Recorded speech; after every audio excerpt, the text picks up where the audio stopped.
আসসালামু আলাইকুম, welcome to Salma's kitchen. আজকে আমি মানকচু দিয়ে 4টা রেসিপি আপনাদের সাথে শেয়ার করব। এর জন্য একটা মানকচু নিয়েছি। এই মানকচুটাকে আমি 4 ভাগ করে কেটে নিচ্ছি। প্রথমে আমি উপরের যে ডাটার অংশটা সেটা কেটে নিব। এই ডাটার অংশটা দিয়ে কচু শাক যেটাকে বলে আর কি, সেটা তৈরি করব। আর এই অংশটা দিয়ে 3টা রেসিপি করব। এটাকে 3 টুকরা করে নিচ্ছি। এই অংশটা দিয়ে আরেকটা রেসিপি করব, আর এই অংশটা দিয়ে আরেকটা রেসিপি করব। এই 4টা অংশ দিয়ে আমি 4টা রেসিপি আপনাদের সাথে শেয়ার করব। এটা দিয়ে আমি রান্না করব শাক ভাজি, এটা কেটে নিচ্ছি। আর এটা দিয়ে আমি রান্না করব কচু ভুনা। এই রেসিপিটা খেতে খুবই দারুণ। কচুটা এভাবে ছিলে তারপর স্লাইস স্লাইস করে কেটে আমি এটাকে রান্না করব। আর মাঝের যে অংশটা সেটা দিয়ে আমি কচু বাটা তৈরি করব।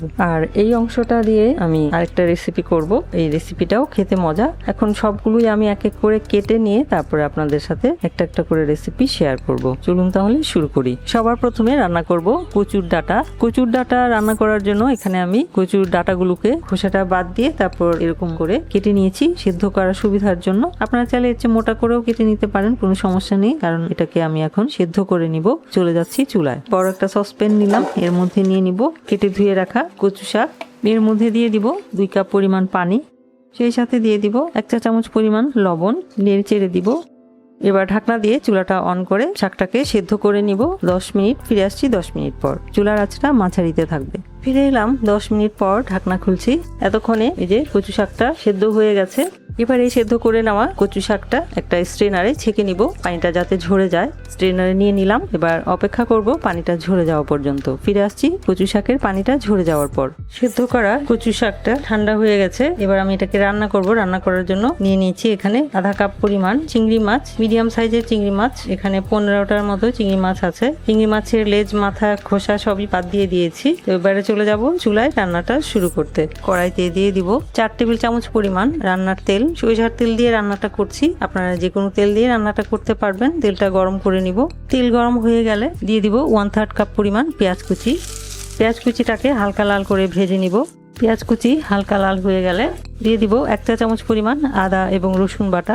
আদা রসুন বাটাটা দিয়ে 1 মিনিটের মতো একটু নেড়ে চেড়ে ভেজে নিব, কাঁচা গন্ধটা চলে যাওয়ার জন্য। আদা রসুন বাটা দিয়ে 1 মিনিট নেড়ে চেড়ে ভেজে নিলাম। এ পর্যায়ে যোগ করব আধা চা চামচ পরিমাণ হলুদের গুঁড়া, আধা চা চামচ পরিমাণ লাল মরিচের গুঁড়া, 1 চা চামচ পরিমাণ ধনিয়ার গুঁড়া, স্বাদ মতো লবণ। নেড়ে চেড়ে একটু মিলিয়ে নিব মশলাগুলি। সেই সাথে যোগ করব কিছু পানি, 1/3 কাপ পরিমাণ পানি দিয়ে দিলাম।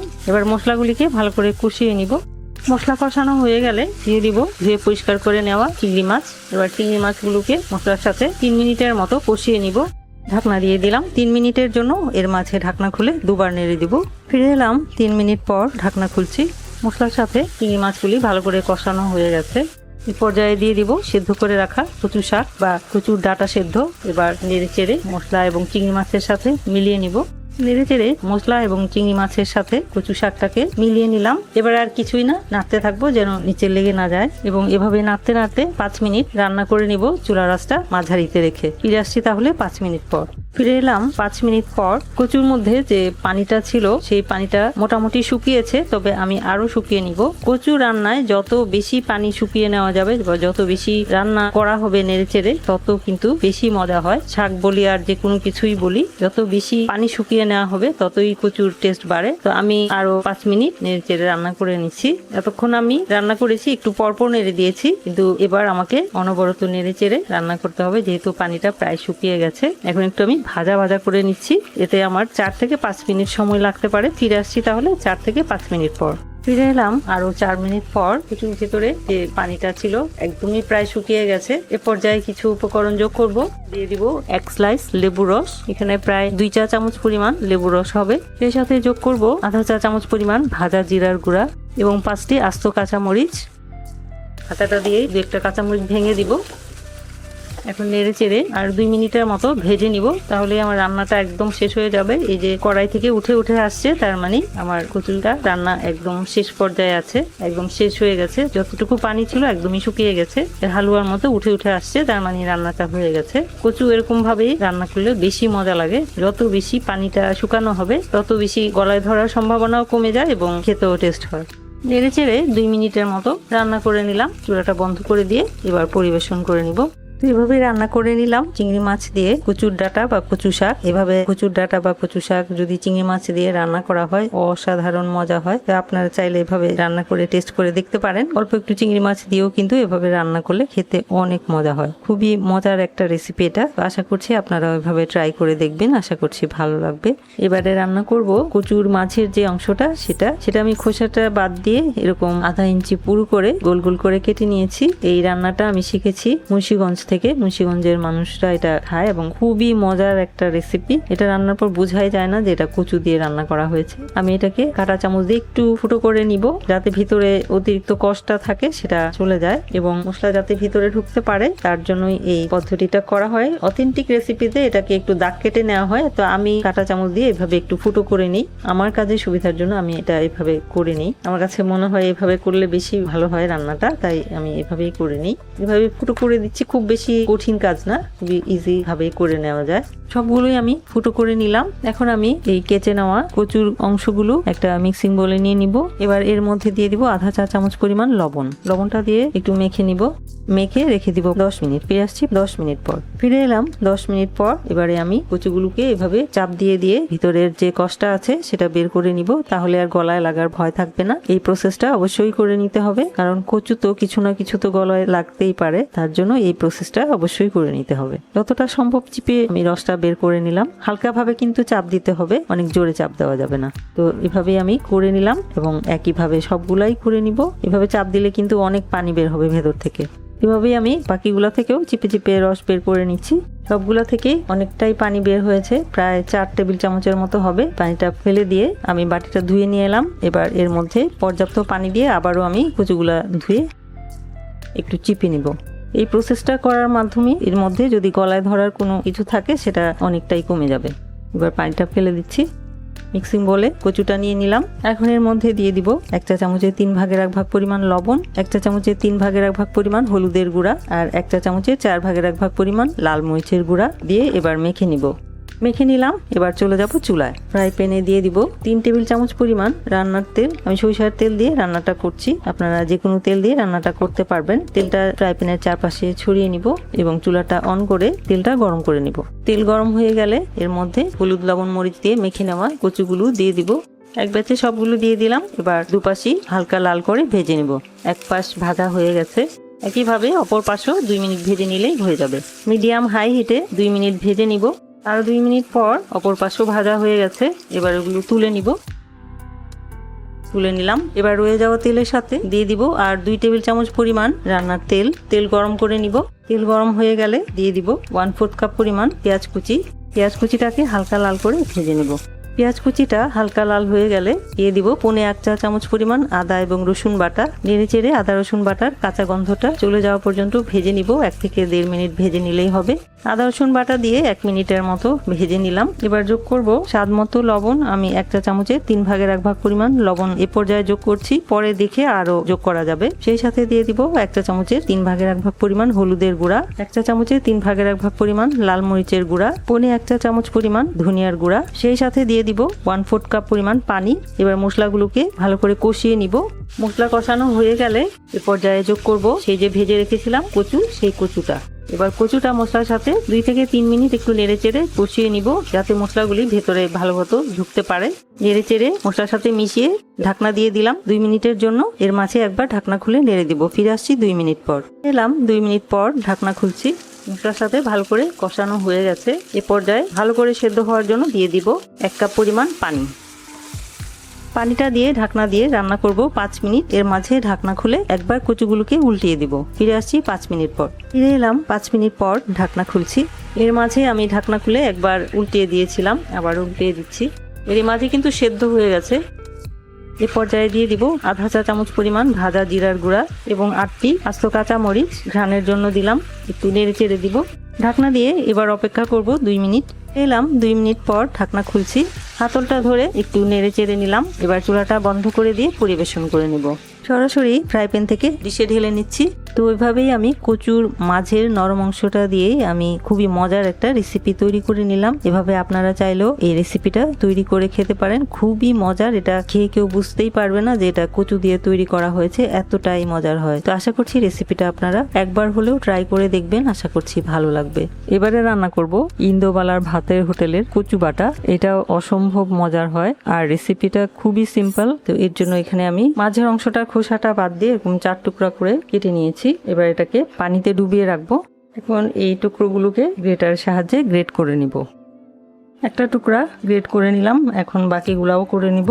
সবগুলো গ্রেট করে নিলাম। এবার চলে যাব পরবর্তী স্টেপে। এবারে গ্রেট করা কচুর সাথে নিয়ে নিলাম কোরানো নারিকেল। গ্রেট করা কচুর পরিমাণ হয়েছে 1 কাপ পরিমাণ, আর সেই সাথে আমি কোরানো নারিকেল নিয়েছি 1/3 কাপ পরিমাণ, আধা কাপের চেয়ে কিছুটা কম। এবারে আমি পাটায় বেটে নিচ্ছি। প্রথমে আমি গ্রেট করা কচুটা বেটে নিব মিহি করে। আমি আজকে পাটায় বানাবো, আপনারা চাইলে ব্লেন্ডারেও সবকিছু একসাথে দিয়ে ব্লেন্ড করে কচুর ভর্তা বা কচু বাটা বানাতে পারবেন। কচু বেটে নিলাম, আমি 2 বাটা দিয়ে একদম মিহি করে বেটে নিয়েছি। এবারে নিয়ে নিব নারকেল কোড়া, সেই সাথে নিয়ে নিব স্বাদমতো লবণ, আধা টেবিল চামচ পরিমাণ কালো সরিষা, 2টি কাঁচামরিচ এবং 1/4 চা চামচ পরিমাণ চিনি। এখন এই সব কিছু একসাথে ভালো করে মিহি করে বেটে নিব। বেটে নিলাম, এখন আরেকবার একটু হালকা করে বেটে নিব সবগুলো একসাথে মিশিয়ে। এবার এর মধ্যে 1 স্লাইস লেবু রস দিয়ে দিব এবং অল্প একটু সরিষার তেল দিয়ে মেখে নিব। মেখে নিলাম, এবার এটাকে পরিবেশন করে নিচ্ছি। সবার উপরে দিয়ে দিব সরিষার তেল এবং কাঁচামরিচ। তৈরি হয়ে গেল ইন্দোবালার ভাতের হোটেলের কচু বাটা। তো এভাবে আমরা খুব মজা করে কচুর এই রেসিপিটা তৈরি করে খেতে পারি, যেটাকে কচু ভর্তাও বলা যায়। কাঁচা হলেও গলায় ধরে না আর খেতেও বেশ ভালো লাগে, মুখে দিলেই একদম মিলিয়ে যায়, খুব টেস্ট। অনেক বিখ্যাত একটা রেসিপি, আশা করছি ট্রাই করে দেখবেন। সবার শেষে তৈরি করব মানকচুর চচ্চড়ি। এই রেসিপিটাও অসম্ভব মজা। তো এর জন্য এখানে আমি একটা মানকচুর একদম মাটির নিচের যে অংশটা আছে সেটা নিয়েছি। এটাকে প্রথমে খোসাটা ছাড়িয়ে তারপর কুচি করে কেটে নিব। আমি এটাকে আর একটু ছোট করে নিচ্ছি। এবার খোসাটা ছাড়িয়ে নিব। যেহেতু আমি ছুরির সাহায্যে করছি তাই একটু ছোট করে নিলাম। একটু ধুয়ে নিলাম, যদিও এটা কেটে নেওয়ার পর আবার ধুয়ে নিতে হবে, তারপর একটু ধুয়ে নিলাম। এবার এটাকে পাতলা পাতলা স্লাইস করে কেটে নিব। অনেক বেশি পাতলা করার দরকার নেই, এখন এটাকে কেটে নিব। এরকম করে কেটে নিব। কেটে নিলাম, এবার কুচি করে নিব একইভাবে। কেটে নিলাম, বাকি যে অংশটা আছে সেটাও একইভাবে কেটে নিব। পুরাটাই কেটে নিলাম। এবারে চলে যাব চুলায়। কড়াইতে দিয়ে দিব 1 কাপ আর আধা কাপ পরিমাণ পানি, আর সেই সাথে দিয়ে দিব আধা চা চামচ পরিমাণ লবণ। এবার চুলাটা অন করে পানিটা ফুটে আসা পর্যন্ত অপেক্ষা করব। পানিটা যখন ফুটতে শুরু করবে সে পর্যায়ে দিয়ে দিব কেটে ধুয়ে রাখা মানকচুর মাটির নিচের অংশ। কেটে নেওয়ার পর আমি আবার ধুয়ে নিয়েছি। নেড়ে চেড়ে দিয়ে ঢাকনা দিয়ে দিলাম। এবার এটাকে পানির সাথে সিদ্ধ করে নিব 5 মিনিট। ফিরে আসছি 5 মিনিট পর। ফিরে এলাম 5 মিনিট পর, ঢাকনা খুলছি, চেক করে দেখব সিদ্ধ হয়েছে কিনা। সিদ্ধ হয়ে গেছে। এবার আমি পানিটা ছেঁকে নিব। পানিটা ছেঁকে নিলাম। এবার এটা ঠান্ডা হয়ে যাওয়া পর্যন্ত অপেক্ষা করব। ঠান্ডা হলে পরে ব্লেন্ড করে নিব, অথবা চাইলে পাটাও বেটে নেওয়া যায়। আর এর মাঝে পানিটাও অনেকটা ঝরে যাবে। ঠান্ডা হয়ে গেলে পরে ব্লেন্ডারের জারে নিয়ে নিব এবং ব্লেন্ড করে নিব। ব্লেন্ড করে নিলাম। এবার চলে যাব চুলায়। কড়াইতে দিয়ে দিব 3 টেবিল চামচ পরিমাণ রান্নার তেল। সরিষার তেল দিয়ে রান্নাটা করছি, যে কোনো তেল দিয়ে রান্না করা যাবে। এবার তেলটা গরম করে নিব। তেল গরম হয়ে গেলে একটা তেজপাতা 3 টুকরা করে দিয়ে দিব। অপেক্ষা করব ফোড়ন আসার জন্য। 20 সেকেন্ডের মতো তেজপাতাটা ভেজে দিয়ে দিব 1/3 কাপ পরিমাণ পেঁয়াজ কুচি। পেঁয়াজ কুচিটাকে হালকা লাল করে ভেজে নিব। পেঁয়াজ কুচি হালকা লাল হয়ে গেলে দিয়ে দিব 1 চা চামচ পরিমাণ আদা এবং রসুন বাটা।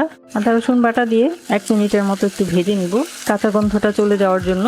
আদা রসুন বাটা দিয়ে 1 মিনিট ভেজে নিলাম। এবারে দিয়ে দিব 1 চা চামচের 3/1 ভাগ পরিমাণ হলুদের গুঁড়া, 1 চা চামচের 3/1 ভাগ পরিমাণ লাল মরিচের গুঁড়া এবং 1 চা চামচ পরিমাণ ধনিয়ার গুঁড়া। সেই সাথে দিয়ে দিব স্বাদমতো লবণ এবং আরও দিয়ে দিব 1/3 কাপ পরিমাণ পানি। এবার মশলাটাকে ভালো করে কষিয়ে নিব।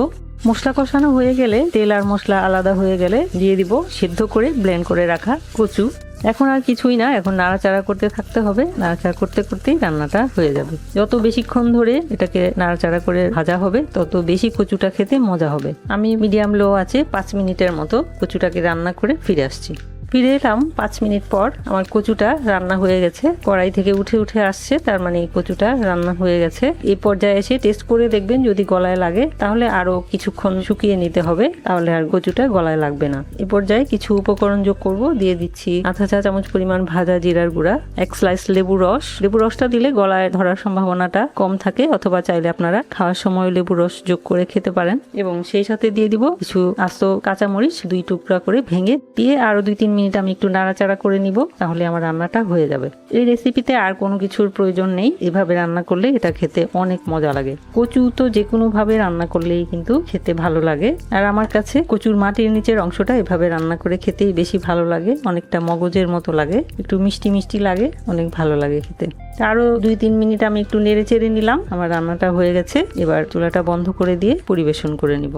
এভাবেই আমি খুব সহজে তৈরি করে নিলাম মানকচুর মাটির নিচের অংশের রেসিপি। এই পদ্ধতিতে মানকচুর মাটির নিচের অংশটা যদি রান্না করা হয় খেতে কিন্তু দারুণ লাগে, খুবই মজা লাগে। তো আশা করছি আপনারা ওইভাবে ট্রাই করে দেখবেন, আশা করছি খুবই ভালো লাগবে, অনেকটা মগজের মতো লাগে। আমার কাছে এই অংশটাই বেশি মজা লাগে, আশা করছি আপনাদের কাছেও ভালো লাগবে। যারা কচু খেতে পছন্দ করেন আশা করছি তাদের কাছে এটা অবশ্যই ভালো লাগবে। তো এইভাবেই আমি মানকচু দিয়ে 4 রকমের রেসিপি আপনাদের সাথে শেয়ার করলাম, সবগুলাই অসাধারণ মজার, খুবই মজার। তো আপনারা চাইলে এই 4টা রেসিপির যে কোনো একটা করে আপনারা ট্রাই করতে পারেন, আশা করছি সবার কাছেই অসম্ভব ভালো লাগবে। ভিডিওগুলি দেখার জন্য এবং এতক্ষণ সাথে থাকার জন্য অসংখ্য ধন্যবাদ। সবাই খুব ভালো থাকেন, আমার আর আমার পরিবারের জন্য দোয়া করবেন। আল্লাহ হাফেজ।